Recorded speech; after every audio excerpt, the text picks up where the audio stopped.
सो hi everyone, आप लोगों को फिर से एक नए वीडियो में स्वागत है।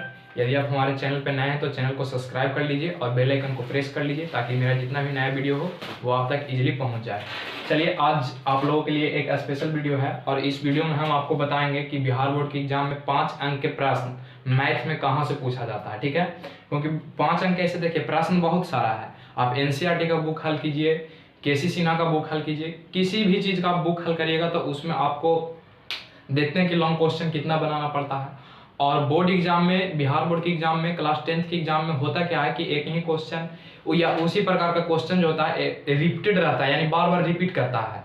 तो एक उसका आप स्ट्रक्चर देख लीजिए, समझ लीजिए और उस प्रकार के घर पर क्वेश्चन को हल करिए, क्योंकि अब ज़्यादा दिन टाइम नहीं है। ठीक है, तो उसी प्रकार का क्वेश्चन हल करेंगे तो संभावना 90% रहेगा कि वही टाइप के रहेगा।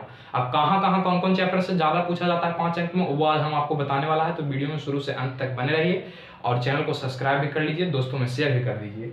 चलिए, सबसे पहला भाई जी, आपको सबसे पहला जो आएगा आपको एकदम फिक्स है, हर साल के लिए फिक्स है ग्राफ। ठीक है, ये ग्राफ जो है हर साल के लिए एकदम फिक्स है। ठीक है ना, ये आपको एकदम याद रखना है कि ग्राफ जो है एक 5 अंक में हमेशा हर साल, मतलब जो होता है ना एक बात कि हर साल के बाद इस साल भी, तो ये ग्राफ जो है, ग्राफ का जो क्वेश्चन है ठीक उसी प्रकार का, ये हर साल रिपीट करता है 5 अंक के प्रश्न, इसको कोई नहीं काट सकता। दूसरा में आप आ जाइए, एक कंट्रैक्शन, एक रचना से क्वेश्चन, इसका कभी भी कोई नहीं काट सकता है, जिसको हम लोग कंट्रैक्शन बोलते हैं। ठीक है, कंट्रैक्शन से कभी भी क्वेश्चन नहीं हटता है, यानी ग्राफ और कंट्रैक्शन यदि आपको सही है तो आपको क्या मिलेगा, तो 5 दूनी 10 अंक इजीली मिल जाएगा। ठीक है, क्योंकि ये दो प्रश्न को कभी कोई हटाता ही नहीं है। तीसरा प्रश्न, आप तीसरा चैप्टर कौन पूछता है, तो तीसरा चैप्टर आपको पूछता है क्या, ऊंचाई एवं दूरी से। ठीक है, ऊंचाई एवं दूरी से, ऊंचाई एवं दूरी से। ठीक है, तो ऊंचाई एवं दूरी को भी आपको क्या करना है, जिसको हम लोग इंग्लिश में बोलते हैं हाइट एंड डिस्टेंस। ठीक है, हाइट एंड डिस्टेंस। ठीक है ना, तो यहां से आपको एक प्रश्न बन जाता है, हाइट एंड डिस्टेंस से एक प्रश्न बनता है हर साल। और हाइट एंड डिस्टेंस में तो इजीली एक क्वेश्चन पूछ दिया जाता है कि एक पेड़ जो है आंधी से टूट जाता है, तो जो भाग टूटता है वो नीचे जमीन पर कुछ इस प्रकार से पेड़ है, ये पेड़ जो है आंधी से यहाँ से टूट गया, टूट के जमीन पर 30 डिग्री के कोण बना लेता है और ये जिसको पाद है, पाद से 8 मीटर की दूरी पर ही टूट करके गिरता है। तो ये क्वेश्चन हर साल रिपीटेड रहता है हाइट एंड डिस्टेंस से। ठीक है, तो हाइट एंड डिस्टेंस से भी आपको क्वेश्चन एक 5 अंक में पूछ दिया जाता है, यानी ये तीन वो ऐसा चैप्टर है, यहाँ से हर साल 5 अंक का एक प्रश्न बनता है। उसके बाद आपका एक चौथा में क्या मिलेगा, तो एक क्षेत्रमिति का क्वेश्चन मिलता है। ठीक है, क्षेत्रमिति का क्वेश्चन मिलता है, और क्षेत्रमिति के हम लोग इंग्लिश में क्या बोलते हैं, मेंसुरेशन बोलते हैं। ठीक है ना, मेंसुरेशन।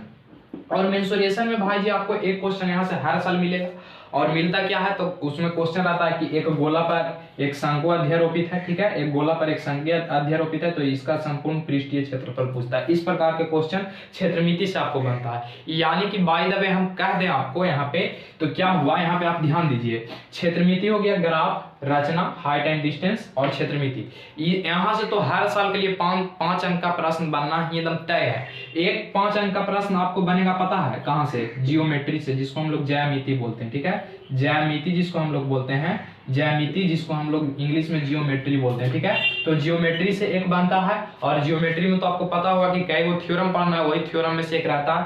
थ्योरम जैसे आपको इसके अंतर्गत हम बता दें तो थेल्स। ठीक है, और दूसरा आपको यहाँ से क्या बन सकता है, तो थेल्स के विलोम। ठीक है, थेल्स के विलोम। और तीसरा क्या बन सकता है, तो पाइथागोरस। ठीक है, तीसरा बन सकता है पाइथागोरस। और चौथा यहाँ पे क्या बन सकता है, तो इसका विलोम, है ना, इसका विलोम भी यहाँ से पूछ दिया जाता है जियोमेट्री से। और आपको लॉन्ग टाइप के क्वेश्चन में 8 क्वेश्चन पूछा जाता है। ठीक है, क्वेश्चन की संख्या कितना रहता है लॉन्ग टाइप में, तो 8 क्वेश्चन पूछा जाता है। और आपको हम बता दिए कि कहाँ से भाई जी, तो ग्राफ और रचना हर साल के लिए फिक्स है, एक ऊंचाई एवं दूरी से भी हर साल के लिए फिक्स रहता है। मतलब इतना चैप्टर से 5 अंक के पूछे जाते हैं, जो यदि आप कंप्लीट कर लेते हैं तो आपको कम से कम यहाँ से एकदम 3-4 क्वेश्चन तो इजीली हल हो जाएगा। ठीक है ना, तो 5 अंक के प्रश्न के लिए आप लोग हड़बड़ाइए नहीं, बस इतना चैप्टर को आप रिवीजन मारिए जो आपको कोचिंग में पढ़ाया गया है या आप कहीं से भी पढ़े हो। 5 नंबर के सेट में आप क्या करिए, तो उसको हल कीजिए। यहाँ से बाहर 5 अंक का प्रश्न नहीं पूछता, और बाकी जो चैप्टर पूछता है, एक इसमें से एक आएगा जो 5 नंबर में क्वेश्चन और पूछता है भीम वाला। ठीक है, यानी जिसको छठा चैप्टर यदि हम कह दें तो 2 चर वाला रैखिक समीकरण में से। ठीक है, 2 चर वाले रैखिक समीकरण में से एक पूछता है, और 2 चर वाला रैखिक समीकरण में से पूछता है भीम से रिलेटेड क्वेश्चन। ठीक है, तो भिन्न वाला भी क्वेश्चन को आप लोग हल कर लीजिए और बना लीजिए, वो 5 अंक में आपको रहेगा। ठीक है, तो इस प्रकार से बिहार बोर्ड का पूछने का पैटर्न है और हर साल इसी पैटर्न को बिहार बोर्ड है जो अपनाता है। तो आप लोग इतना चैप्टर यदि आप कंप्लीट कर लेते हैं, क्वेश्चन जो भी आई है बहुत सारा आज यूट्यूब पे अवेलेबल है, तो उसके थ्रू आप सीख सकते हैं या खुद के कोचिंग के थ्रू जो कराया गया उससे भी आप क्या कर सकते हैं, तो कंप्लीट कर सकते हैं। तो यही इतना चैप्टर था जो 5 अंक का प्रश्न पूछता है। ठीक है, तो मिलते हैं अब नेक्स्ट वीडियो में। आप लोग आशा करते होंगे कि 5 नंबर वाला क्वेश्चन कहाँ से पूछा जाता है वो आप समझ गए होंगे। थैंक यू, धन्यवाद।